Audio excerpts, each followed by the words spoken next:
li diġà affaxxinawni dawn iż-żewġ żgħażagħ li għandna għall-fatt li kont qed nitkellem ftit magħhom qabel beda l-programm qed nara l-imħabba illi għandhom anki lejn in-natura u iżjed lejn in-naħla Maltija. Kif intom? Tajjeb, mhux ħażin. Grazzi. Qed nisma' xefa hekk qed jinfetaħ l-update. Ejja fissati nofs ħatara, bir-riħa tfuq u kollox hawn kompluta tkun. Mela għandna lil Dylan Farrugia u lil Neil Kutajjar ngħidilkom grazzi tal-li aċċettajtu l-istedina tagħna. Grazzi ħafna tal-istedina. Pjaċir tagħna, illa li se tkun diskussjoni interessanti immens. Dylan u Neil huma l-amministraturi tal-Fondazzjoni għall-Konservazzjoni tan-Naħla Maltija. Tix nitkellmu ftit in ġenerali dwar in-naħla Maltija, illa għaliex in-naħal jeżisti fid-dinja kollha. Imma aħna għandna n-naħla tagħna. Ekku. Biex nfehmu ftit anke forsi nispjegaw naqra minn fejn ġiet din l-inizjattiva biex nibdew il-fondazzjoni li biex ngħidu l-verità għadna fil-fażi inizjali tagħha, ġifieri għada baby. Fil-fatt huwa ftit tal-ġimgħat ilu biss li istawret bħala fondazzjoni bħala grupp konna li bdejna qed nagħmlu xi ħaġa mill-Lulju li għadda. Però l-proċess biex sir nista' fondazzjoni reġistrat bħala NGO dak sar issa riċentament. Ġejtu approvati. Ekku, issa verament istawwarna bħala fondazzjoni bħala NGO. Forsi nispjegaw naqra iktar fuq in-Naħla Maltija u għalfejn għandna immorru nieħdu dak il-pass biex. U napprezzaw. Ekku. Speċjalment anke fid-dinja tal-lum fejn naraw ħafna urbanizzazzjoni anke madwarna, forsi anke l-idea ta' ambjent naturali narawha qed tintilef ftit. U sfortunatament jekk mhux ħanieħdu ħsieba u nieħdu azzjoni llum qabel għada, possibilment naslu fi stat fejn il-proċessi tant ikunu stabbiliti li jkun diffiċli biex nerġgħu nġibu dak il-wirt naturali nerġgħu lura. Waħna niftaħru tant anki bil-prodott tal-naħla Maltija l-għasel u Proset. Msemmijin. Ekku, Malta. Fl-isem stess ta' Malta ġejja mill-kelma bil-Grik li tfisser għasel. Ġifieri ara kemm hi tradizzjoni tal-agrikoltura imżewġa mal-Gżejjer Maltin u għalfejn għandna mmorru dak il-pass oltre biex naraw x'nagħmlu biex anke nafu li għandna naħla Maltija nieħdu ħsieba. Naraw x'nagħmlu biex nikkonservawha u nieħdu dawk il-passi neċessarji biex għada pitada anke uliedna u ġenerazzjonijiet futuri ħajsibu naħla Maltija mhux tintilef. Inti semmejt xi ħaġa li jiena l-qalbi ħafna it-tfal uliedna.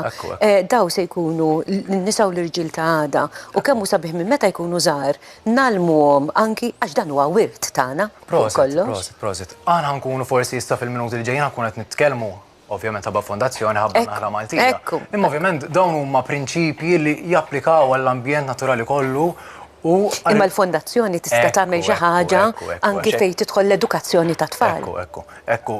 Wieħed mill-objettivi tal-fondazzjoni huwa sew illi nqajmu fil-pubbliku u anke fil-komunità apikulturali ġifieri n-naħala stess narfuhom illi isma' aħna għandna naħla Maltija u jeħtieġ li nikkonservawha u jeħtieġ li nieħdu ħsiebha biex din il-wirt naturali li għandna mhux nużawh biss fil-preżent imma wkoll anke niġu għall-futur u da forsi anke niddiskutu iktar il-qudiem għalfejn hemm valuri iktar importanti u ta' benefiċċju għalfejn tuża n-naħla Maltija. Proset, illa għaliex anke l-ambjent tagħna stess. Proset. Nitkellmu ftit fuq il-proċessi evoluzzjonari, forsi kif speċi u subspeċi jiġu kreati. Meta inti għandek organizmu, issa aħna nitkellmu fuq in-naħla tal-għasel, meta għandek organizmu li dan għatta ħajtu sħiħa u evolva biex u żviluppa biex jgħix fil-Gżejjer Maltin. Ara da, kemm huwa adattat. Ekku. Ġifieri issa ġej is-sajf kollu anke issa dil-ġimgħa jew dal-ġranet timdew nħossu dik is-sħana tas-sajf. Bdejna. Mhux aħna biss inħossu anke il-flora, l-fawna li hemm madwarna, ġifieri hawnhekk qed naraw organizmu illi adatta tal-imod illi ovvjament żviluppa biex anka f'termi ta' abitati u reżiljenza fl-abitati ikun jista' jgħix fil-Gżejjer Maltin. Neil, forsi tispjegalna ftit anki l-objettivi tal-fondazzjoni. Mela, bħala fondazzjoni nfittxu li narfu lill-pubbliku ġenerali fuq il-fatt li għandna naħla li hija endemika gżejjer Maltin, madwar il-Mediterran hemm ħafna naħal differenti. Però ħafna nies ma japprezzawx li n-naħla tal-għasel hemm sottospecie li hija Maltija u dik hija importanti ħafna biex narfuha. Ukoll forsi nippruvaw nqajmu daqsxejn awareness fuq kif tista' inti tgħin għall-konservazzjoni ta' din naħla u nippruvaw nmexxu l-qudiem l-idea li din is-sottospeċi tiġi rikonoxxuta bħala insett nazzjonali u ovvjament tiġi meqjusa bl-importanza li għandha tiġi meqjusa biha. Jina li xtaqt nistaqsi għaliex nemmen li n-naħla Maltija qed tiffaċċja ħafna sfidi wkoll. Iva. Bħal ħafna naħseb, bħal ħafna ħliq differenti. Ekku, naħseb hija xi ħaġa għan-naħal tal-għasel b'mod globali ġifieri daw sottospeċi differenti li qed isemminil illi kull pajjiż jew kull żona jew kull reġjun għandu dak is-sottospeċi endemiku tiegħu. Narawha b'mod globali ġifieri, imma wkoll nistgħu nestenduha għal diversi speċi u subspeċi l-anka li nsibu Maltin ukoll. Illi sfortunatament ħabba daw il-fatturi li tinsemmu qegħdin daħxej taħt pressure addizzjonali illi jekk ma neħdu ħsieb għad wassal forsi għal affarijiet illi għal post fejn ma rridux immorru. Kif nistgħu nieħdu ħsieb in-naħla speċjalment u jew inkella kif jista' wieħed jaraf illi hija n-naħla Maltija? Min naħa ta' kif nistgħu aħna ngħinu. Sfortunatament l-impatt li aħna nħallu fuq in-natura huwa xi ħaġa bħal urbanization, nisimgħu ħafna bil-Balt taż-Żunsan, pereżempju dik hija sfida importanti ħafna għall biodiversità tagħna, speċjalment ukoll fuq in-naħal, u dik tiġi kollha minn urbanization, minn skart li jiġi imħalli barra mormi mingħajr ma jiġi mneħħi mod tajjeb ukoll mill-fragmentazzjoni tal-habitat tagħna. Ġifieri meta inti għandek biċċa art naturali li tiġi maqsuma f'ħafna biċċi differenti, dik ħadd titfa' stress fuq il-biodiversità tagħna ukoll in-naħal u li narfu dawn l-affarijiet diġà tgħin. Ekku. Barra minn hekk kif nistgħu narfu n-naħla Maltija hemm ċertu karatteristiċi morfoloġiċi, din forsi jista' jitkellem daqsxejn aħjar, però irridu ngħidu li dawn huma żewġ żgħażagħ illi anki meta titkellem magħhom tidher l-imħabba li għandhom lejn in-natura b'mod partikolari lejn in-naħla fiha nnifisha. In-naħla Maltija. Hawnhekk qegħdin naraw. Inizjattiva li varajna dal-aħħar bħala fondazzjoni ġifieri biex in-naħla Maltija huwa l-ogħla livell ta' protezzjoni possibbli biex ovvjament fil-Gżejjer Maltin ikollha dik forsi protezzjoni addizzjonali li l-awtoritajiet jistgħu jitfgħu fuqha.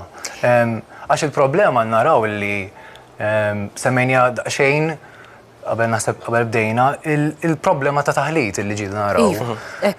Naraw proċessi li again di mhux xi ħaġa li għan-naħla Maltija biss. Hija xi ħaġa għan-naħal li huwa endemiku għall-reġjun. Meta qed ngħidu t-taħlit, jiġifieri n-naħla Maltija li titħallat ma' naħal ieħor li jpassi mill-Mediterran. Ekku li jpassi. Jistgħu jagħmlu xi ħaġa lura dawn il-bdiewa illi jipproduċu proprju anke l-għasel, in-naħala? Naħseb hawn din notion ħażina jew forsi daqsxejn skorretta li forsi jew xi tipi ta' razzett jew li huma razzett kummerċjali jew xi nazzett li mhumiex Maltin forsi għax jien naf xi forsi mentalità kolonjali li naħsbu forsi ta' għandna din naħseb dak kunċett ġieli inħoss jiena bħala Maltin li naraw li l-affarijiet ta' barru ma ħjar meta Malta ġieli. Max forsi ħadd ieħor josservaħ kiex ukoll. Jiena ċerta għax aħna niftaħru bl-għasel ta' Malta, ġifieri ċerta illi naħal ta' Malta huwa l-aħjar. Ekku, proset. Illi però is-sitwazzjoni hija li meta jiġi importat naħal tal-għasel li huwa barra ovvjament da jiġi ħabba protezzjoni tal-għasel tajjeb illi il-forsi xi naħħal għandhom dik in-notion illi ħajżidu ħafna produzzjoni tal-għasel. Tajjeb, fil-verità fil-long term, anke sustainable tas-settur, mhix ħaġa vijabbli ma tantx tagħmel sens, għax kif qed ngħidu hija naħla organizmu li żviluppa għall kundizzjonijiet kollha u l-abitati kollha ta' Malta, inkluż l-ambjent, it-temp, il-flora, li mbagħad anke f'termini finanzjari u produzzjoni tal-għasel nispiċċaw xorta jisa koppi xorta.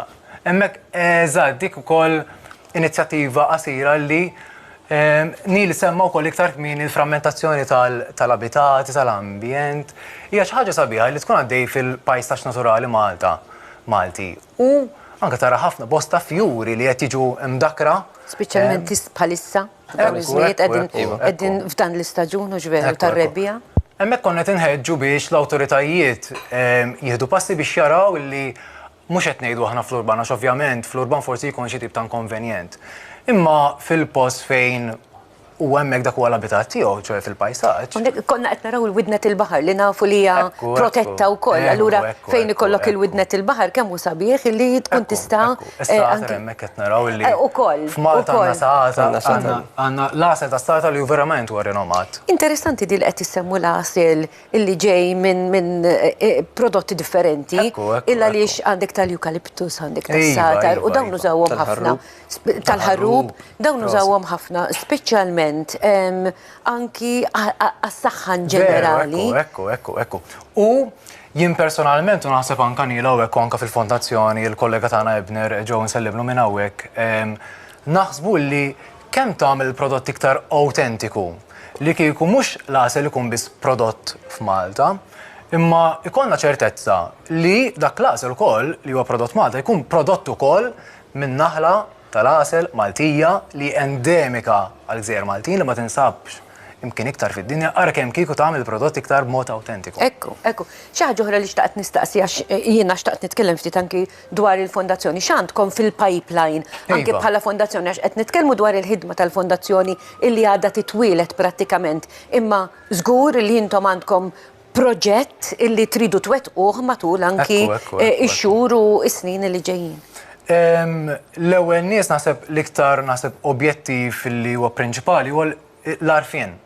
Il-fatt anke li grazzi tal-istedina u hekk għax b'dan il-mod huwa l-mod kif aħna qed inżidu l-għarfien għax forsi mhux kulħadd huwa aware li f'Malta għandna dawn l-organizmi li huma endemiċi fosthom in-naħla Maltija ovvjament. Ġifieri l-għarfien naħseb huwa priorità numru wieħed.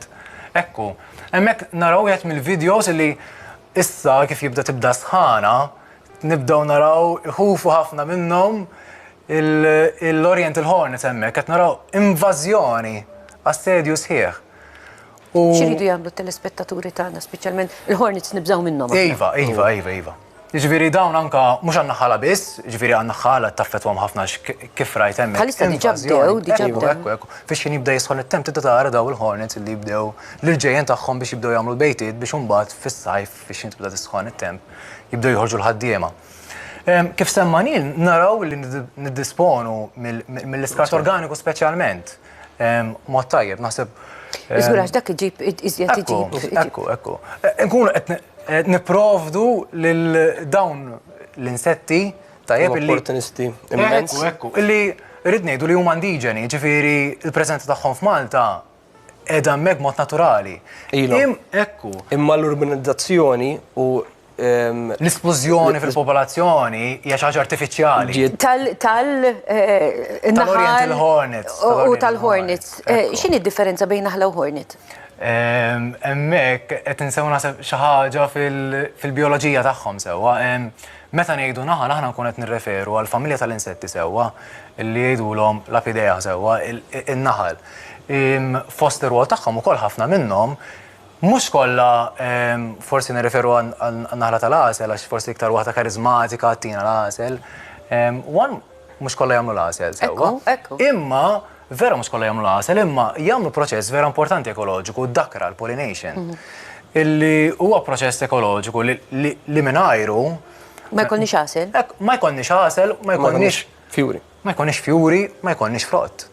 Jiġifieri ara kemm huma affarijiet to be fair anke xi insetti fil-familja ta' żnażan jagħmlu dal proċess ukoll. Tajjeb, ġifieri ma rridux ngħidu żnażan ħżiena tajbin. Importanti li narfu li kull ħlejqa għandha il-post fil-biodiversità tagħna u anke meta nsemmu l-bal ta' żunżan irridu narfu li kollha għandhom post integrali Ekku, fiċ-ċiklu tal-ħajja u fil-biodiversità tagħna. Però ovvjament dal-iżbilanċ li nħalaq u l-esklużjoni tal-Balt taż-Żunżan ġiet b'mod kawża tal-uman u hemm ħafna modi kif nistgħu aħna nejnu in-naħal ikampaw għax ovvjament dan l-esplużjoni tal-Balt taż-Żunżan titfa' ħafna pressure fuq in-naħal u titfa' ħafna pressure fuq is-settur tal-ipokultura u tal-għasel ukoll. Wasalna biex nikkonkludu għax sarilna l-ħin, ħanħalli fidejkom biex tkunu tistgħu tgħaddu messaġġ intom lit-telespettaturi tagħna. Mela. L-ewwel nies forsi isegwuna wkoll fuq is-siti soċjali tagħna u anke. Fil-fatt hemmhekk qed naraw l-email address aktar kmieni rajna anke l-indirizz tal-paġna. Fuq is-sit elettroniku tagħna biex iżommu aġġornati tal-inizjattivi li forsi nkunu qed nagħmlu minn żmien għal żmien. Pereżempju waħda mill-inizjattivi li għamilna f'Jannar kienet illi ħeġġiġna segwaċi tagħna di għamilna f'kollaborazzjoni ma' Grow 10 Trees Project u daw f'kollaborazzjoni kienu qed jibatulhom ukoll żerrija ta' pjanti li n-naħal iħobbuhom daqsxejn iktar forsi minn oħrajn. Ġifieri kien inizjattiva waħda li konna qed nagħmlu. Ovvjament illi dal-prinċipji li qed ngħidu ta' min nibdew nimplementawhom ukoll jew forsi mhux jekk aħna nagħmlu daqsxejn pressure fuq forsi anke l-politiċi tagħna biex huma affarijiet essenzjali illi jekk ma neħdux pass illum qabel għada, sfortunatament jasal f'perjodu fejn infittxuhom dawn l-affarijiet u ma nsibuhomx. U dik hija r-realtà. Nil. Iva, naħseb hija importanti ħafna li napprezzaw il-biodiversità tagħna li narfu il-patrimonju tal-biodiversità tagħna u li dejjem inħarsu lejn in-natura u napprezzaw dak li għandna u mhux dejjem naħsbu li għandna gżira żgħira ma tantx għandna ħdura, għandna ħafna x'nofru u n-naħla Maltija hija xi ħaġa li għandna nkunu kburin biha u għandna dejjem nħarsuha. Nirringrazzjakom tal-messaġġi li għadkom kemm għaddejtu lit-telespettaturi tagħna. Nawguralkom anki għal twelid ta' din il-fondazzjoni. Grazzi ħafna. Aħna minnaħa tagħna ħammurru għal ftit tarif pubbliċitarju dal-waqt